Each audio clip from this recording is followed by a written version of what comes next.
What's up, everybody? Peter McKinnon here, and today we're talking about how you can take photos that you've already taken and animate them within Photoshop, bringing them to life, making them almost 3D-like. It's super awesome, it's a little bit trippy, and it's actually really easy to do. So, let's go.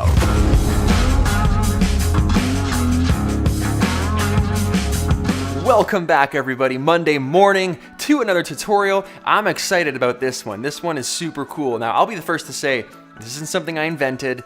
I didn't create this method. This has been done before. It's been done by so many people. It's been taught by so many people. It's a very popular effect to apply to your photographs. It's called the 2.5D parallax effect. Now, before you think, this sounds confusing, I don't know if I'm gonna like it, or if you think, I already know how to do that, here's the thing, there's so many ways to do the same thing within this industry. There's hard ways to do it, there's fast ways to do it, there's easy ways to do it, but there's so many roads to the same finish line. That's what's amazing. So today we're gonna focus on the easier method. Now, the convoluted method would be using After Effects, and it gets a little complicated, but I think easing you guys into this and starting you off a little bit smaller, more of like an understanding of what it is that we're doing and how the animation works and how keyframes work and stuff like that is gonna help you when we get to the more complicated version, which is using After Effects, in my opinion.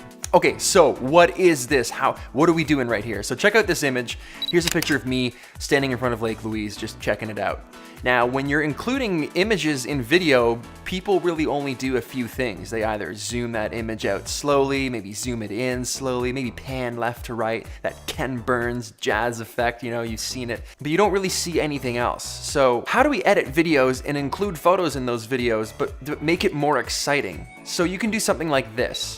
Here's that same photo, but now the foreground is moving at a different pace and transforming at a different size than the background, which is also transforming and moving at its own pace and size. So you see that weird, trippy, it's not 3D, but it's like almost 3D, that 2.5D. Here's another example. This is a couple hours later, a storm broke out. You got those mountains moving. You got the water expanding at a different rate, which almost makes it look like it's moving.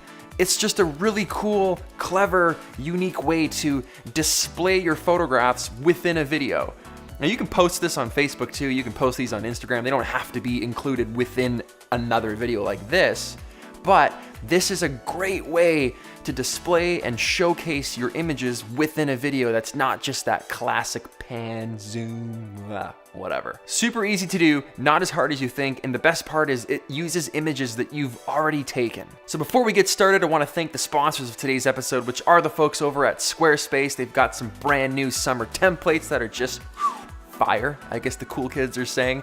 But if you don't know, which I'm sure you do already, it's the all-in-one platform where there's nothing to install, patch, or upgrade at any time. And if you need a website or a domain, or you need a store or a blog, basically an online presence, these are the guys that I recommend you go to. They've got 24/7 customer service, which is award-winning, so if you manage to break the internet in the process, they'll sort you out. You can get your domains there, and like I said, there's tons of award-winning designer templates to choose from. And if you want to get started, check it out and try it out, all that kind of thing, head over to squarespace.com/McKinnon, enter McKinnon at checkout, and save yourself 10% off your first purchase. So thank you guys for sponsoring this episode. All right, now why am I always doing this? It's like Before we jump into Photoshop, it's important that you pick the right image to do this with. An image with a very clear foreground and background is going to be easiest. I used this Lake Louise picture because my body's the focal point and the background is all bokeh or bokeh, I guess. Well, I don't even know. How do you guys say that, by the way? I've always said bokeh, but then I hear bokeh and I'm like, But the background is that nice blurred effect. It's all blown out. The foreground's very, very clear, so it's gonna make it easy to cut out. If you've got a photo like this where it's a little more busy and there's different things to cut out and focus is kind of all over the place, it's gonna be a little more of a challenge. There's not a very distinctive background to foreground, so it's important that you get an image that's gonna make it a little easier on you. So grab that image, open up Photoshop, and let's animate some photos. All right, once you have selected a photo that you are happy with to animate, bring that into Photoshop, and then head over here to the left side, select the pen tool, and then just choose an area on the photo to start, zoom in. You can hit Command+ on your keyboard to zoom in there, and I am gonna start right over here on top of my head with my hat.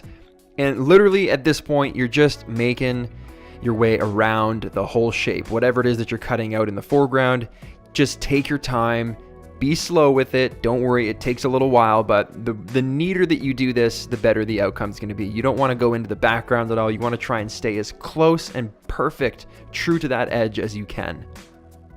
If you need to move down the screen while you're making these anchor points, you can hold the space bar and that opens a little hand and you can just drag anywhere you want in the image to get some more room and then continue making your points. If you want to curve one of those points, just select a bigger distance in between. Click once, the second one you drag like this, and then you finish off that tail end by holding Option and adjust it back to its track. So you're back on track, essentially making those points. Again, space bar to move this down. Bigger points here because the arm is a little larger. There's not as many curves. Slowly making our way down here. And let's go ahead and speed this up so you guys don't have to watch for the next 10 minutes me making anchor points.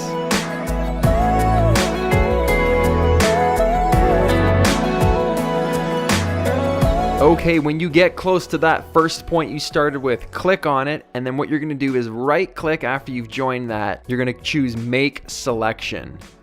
Change the feather radius to like 1 pixel is what I like to have. I think it's a good safe spot is around 1, and then hit OK. Now what you want to do is you want to copy this. So Command C on your keyboard, then come down here to the new layers panel, and you're going to select a new layer, and you're just going to paste that on with Command V. All right, so make sure you're on the background layer. Command click on the top layer you made to load the selection. Still on the background layer, then hit Shift Delete. That opens up the Content Aware Fill. Select Content Aware, hit OK, and what that's going to do is it's going to fill in the background on that bottom layer. So if you hide the top, here you go, look, we're gone. Whoop. Now you could be done at this point. It's a little bit sloppy. You don't have to go in, but what I like to do is actually hit S on the keyboard, which gives you your clone stamp. And then I just like to go through, you used Alt as the target, and you pick a spot like right there, Alt, click, and then it's gonna clone stamp the area. Now I do this pretty fast, just a quick and dirty job. You don't have to do this, but I feel like it just tightens it up a little bit. It makes it a little bit better for that final edit. It's one less thing to maybe show up as an imperfection when I'm putting these in my videos or uploading them to social media, anything like that. So I just clone stamp around, try to get rid of that hard edge outline like right here. Again, you hold down Alt, it brings up a little target. You click the area you want to clone, and then you click normally, and it stamps that area in. There's the target, click, target, click, target, click, so on and so forth. All right, once you are finished and happy, head over to New, select New Document, and we're gonna make that the same size as our files in Premiere. So we're gonna go ahead and make that width 1920 by 1080, and then change the resolution to 72 because we're not printing this, so there you go. Boom. Now grab that other document you opened, pull it into the window so that you can see the two layers, select them both, and drag them into the new document you just made, the 1920 by 1080. So if we hit Command T on our keyboard, we can see the full size of that. You can hold Shift and drag that down so it fits, scaled to size. I just like to make it right about there. Perfect. Hit Enter once you're happy, a little bit more, Enter. So go ahead and right click on these layers, layer 3, convert to Smart Object, and you're gonna do that for the background as well, convert to Smart Object. Lets you scale the image without losing any quality. You're gonna go up to Window and choose Timeline, and wait for it, boom, Create Video Timeline, and we now have a video editor within Photoshop, so to speak. Go ahead and drop down layer 3, make sure that playhead's at the beginning, and then what you want to do is click the transform stopwatch, which makes a keyframe. All right, grab that to the very end, Command T, and then just change the foreground subject to whatever size you want. So let's scale it down to here. Let's move back to center. Now that makes a keyframe. So when we drag this back and hit play, you can see it animating from the size it was to the size we just made it. Now we do the same thing with the background. We drop down that layer, hit transform stopwatch, which gives us a keyframe. And then what we're gonna do is we're gonna make that Command T one more time. So we're gonna drag this to the end, hit Command T to bring up that size. We're gonna scale up the background. So the background's moving up and the foreground's moving down. So it's gonna give us this trippy, weird, parallax kind of dolly zoom effect. Now if we scroll all the way back to the beginning and hit play, that looks crazy. Might be going a little bit too fast. no worries, you can easily make that adjustment by keeping that playhead at the end. Command T again, and what we'll do is we'll just scale that up so that the zoom isn't happening as fast. So it's just less zoom over the same amount of time. So now when we play that, you can see it looks a lot slower, looks a lot better. Now we could probably do the same thing with the top layer, just make it a little more subtle. So like I said, you click on that keyframe, you can delete it if you want, Command T, and we'll just start over by just scaling that down. That's enough. That's probably good right there, which makes your keyframe. Now when we hit play, very, very subtle, but looks a lot better. It looks a little more trippy, a little less amateur when it's subtle, slight, intentional movements. All right, so when you're happy with that, hit File, go down to Export, and choose Render Video. You can go over here, there's a YouTube preset, but it has it at 29.97. My timelines are usually 23.97, so I'm gonna change that right here, the frame rate. I'm gonna name this to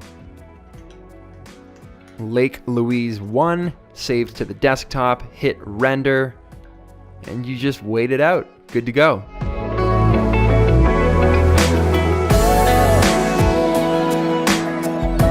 So that's it for me, guys. I hope you liked this video. The best part about it for me is that now you can go back through your entire catalog or your library, and you're gonna start looking at your photos in a new way that you haven't before. Because now you're gonna look at them trying to find those things that are gonna stand out as animations for this 2.5D effect, which is super cool because you get to go through your stuff again and be like, oh, that would be great. Try it out, post it on Facebook, Instagram, throw it in your videos, whatever. I hope you guys get some use out of it. So hit that like button if you like this video, smash it if you so desire, because I don't even really know what that means, but they really do need a smash button. Subscribe if you aren't already, and we'll see you guys tomorrow.